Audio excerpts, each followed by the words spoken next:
Ontario's budget watchdog has released its latest report on how extreme climate events will impact public infrastructure, and the price tag to maintain and upgrade Ontario's underground systems is hefty. Opposition leaders say the Ford government must treat the revelations as a resounding call to action. I think people generally take for granted linear storm and wastewater infrastructure, really until it doesn't work.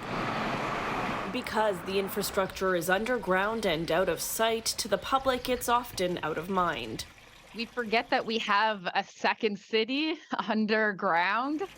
But Ontario's aging $124 billion storm and wastewater infrastructure is vital to minimizing flood risks and will be facing its biggest test as extreme rainfall events are expected to increase in frequency.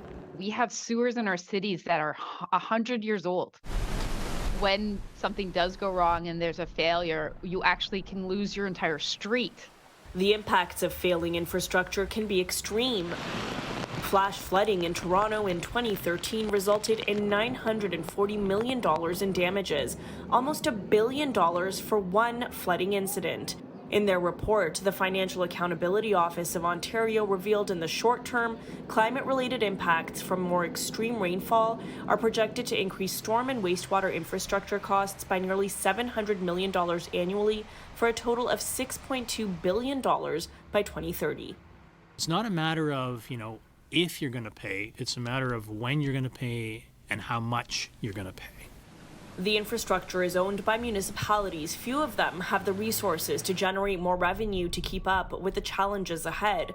The report found the earlier the province invests, the better. Fast adaptation will be the least expensive option in the long run and the best chance at mitigating the dire effects of climate change. What should the government be doing with this information then? We actually need a real climate plan that's going to reduce climate pollution to mitigate the severity of these climate events.